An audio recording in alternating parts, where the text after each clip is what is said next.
I wanted to talk a little bit about vampires at the top of the show. Why?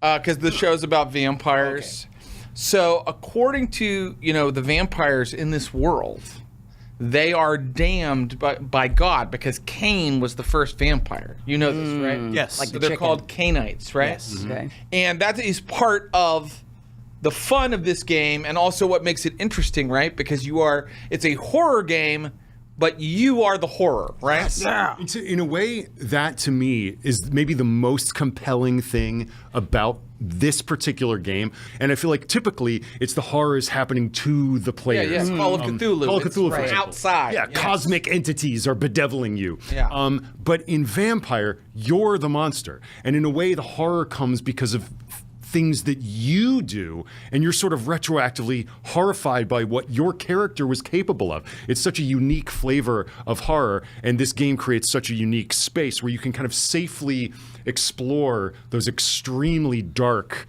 themes with people who are like consenting to be a part of it. I've just always wanted to kill a homeless person. These are the bad guys, or might end up being the bad guys. Your character hasn't been the bad guy so far, right? Maybe Not a little? Not quite yet. I think that this is definitely something that she needs to get used to. And but I do know that it is something that she wants and is excited by. Hunger dice in this game kind of force your hand a little bit. Awesome! Well, it feels like we're ready to play, so I'm going to do my overly written intro. And I've decided I'm cutting a paragraph. What? Whoa! But it's He's overly written. Last time it was like 15 minutes long. New York City, Gotham, the Big Apple. Bite into this apple and you'll get a mouthful of blood. It runs through the gutters. It's smeared across the benches on the subway platform. It trickles down the stone edifices of the great skyscrapers.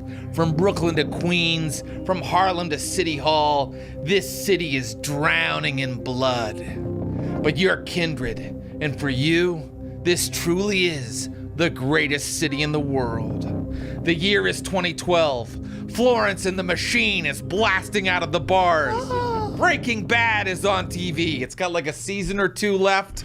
And according to the Mayan calendar, this is the year the world ends. I say bring it on. Maybe in fire, maybe in ice, or maybe it'll be a bloodbath.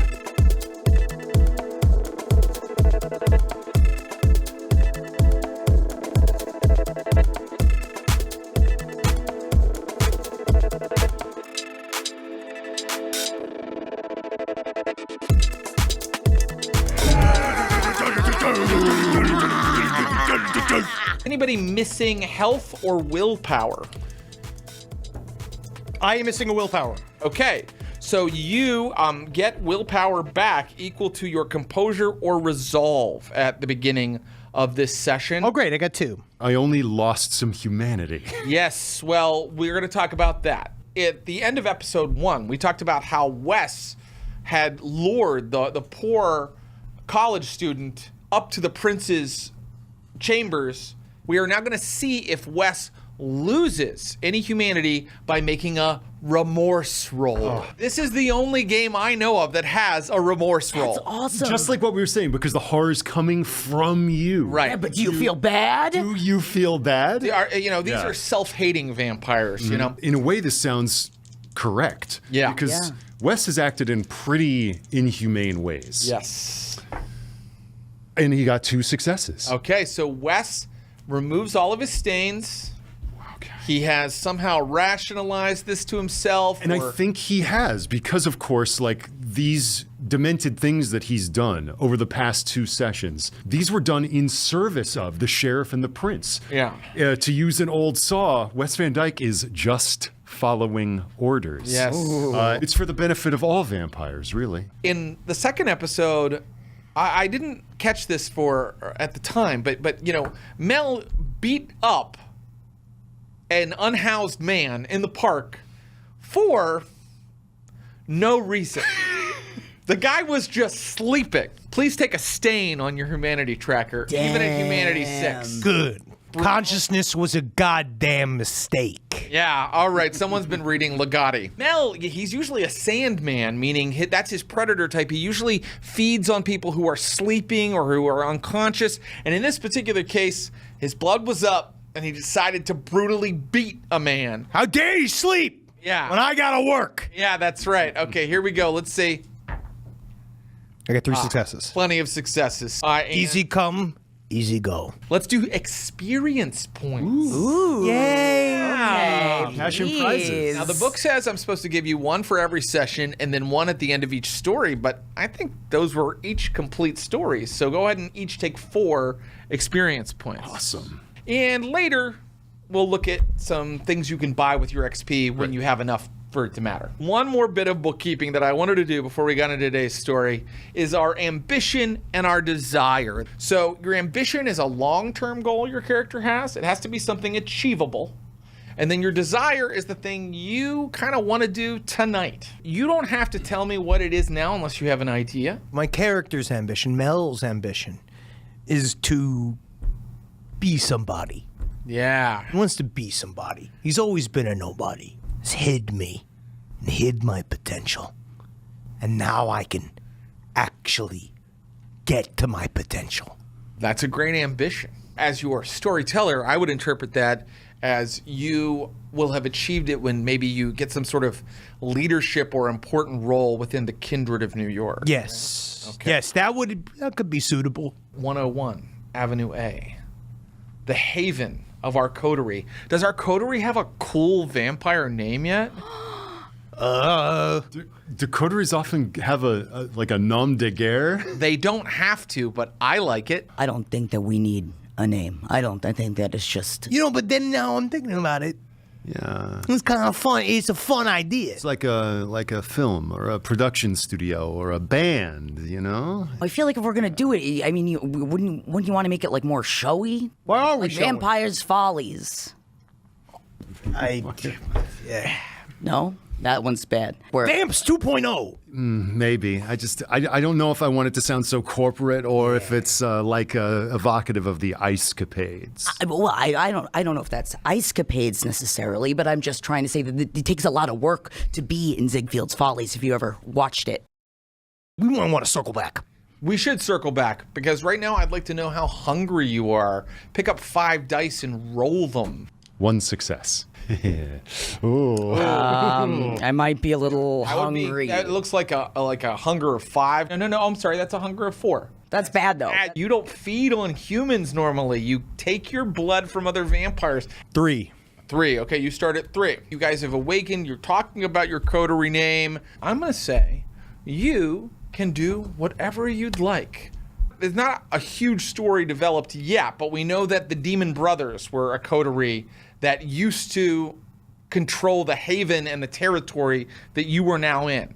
And they had that haven and territory taken away from them because they were poaching on other vampires' territory. Anything you'd like to do? Does anybody want to start us off? Well, I'm obviously very hungry, but I know that last time that you had found out a little bit more information about these guys. All I know is that they're Clan Tremere.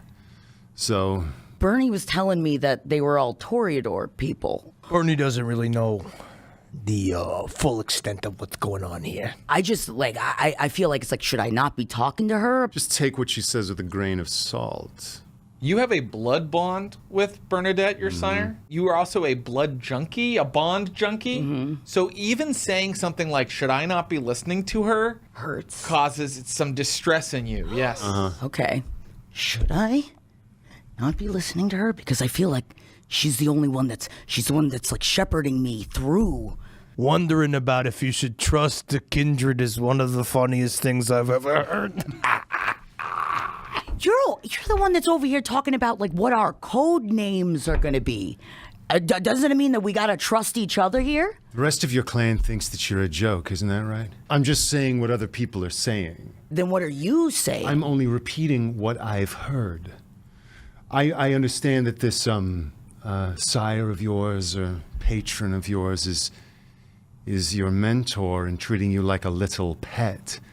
But maybe that should make you take their advice with a grain of salt and make you wonder exactly whose interest you're serving. You also might not be thinking too clearly right now. You know, I do think that there's a way to do all of this at once. Because if the Tremere are watching us, I think that a wonderful president of ours said this idea, the last one. We need to do a preemptive strike. Out the gate, you just want to go after them? There's a plan.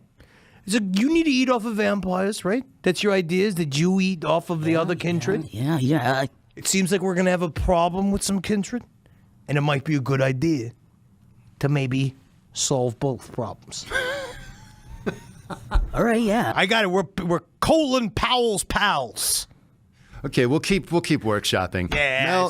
Mel, you're out of your mind. A preemptive strike?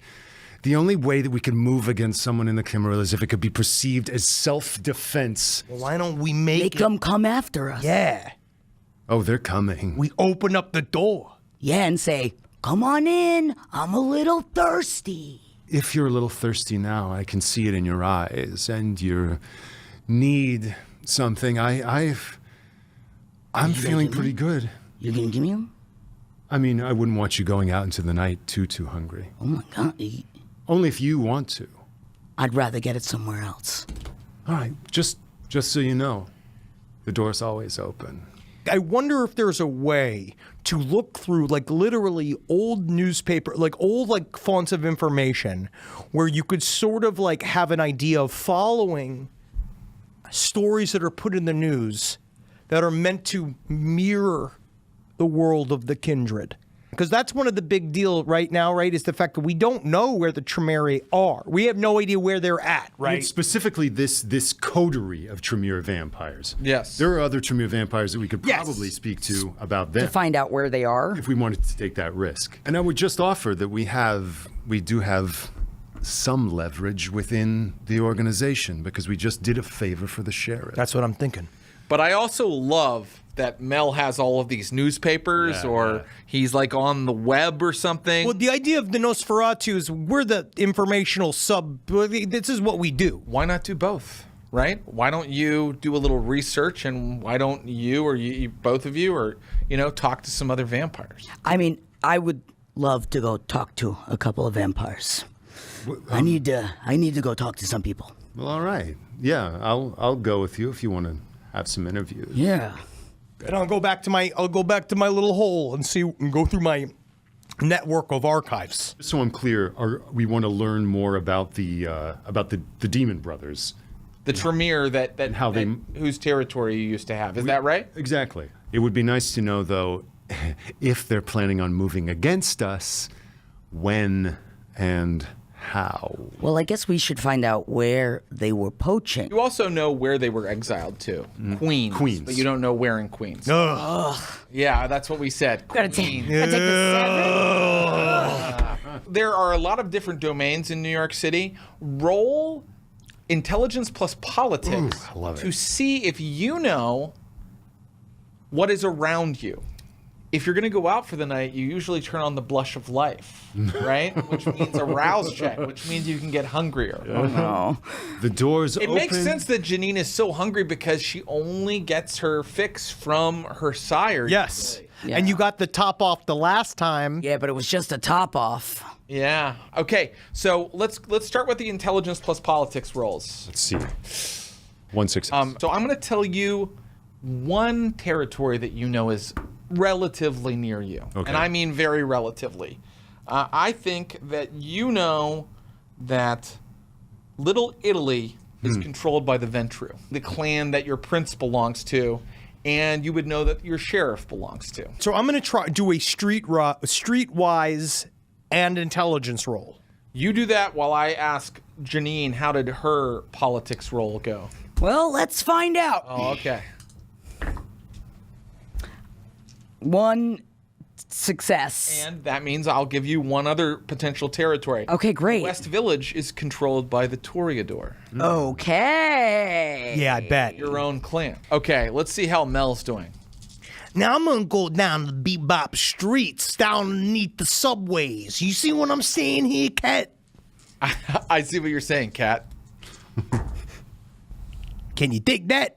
I got one. So you were trying to figure out Like- where that Tremere coterie is located? If there's a way for me to triangulate it around a subway stop. Okay. So you figure out that you were looking into like police blotters and things like that. Yeah, I have all this papers and shit. All this, like, it's all filled with filth. Specifically looking at Queens, okay? Here we because go. you know that the Demon Brothers are in Queens.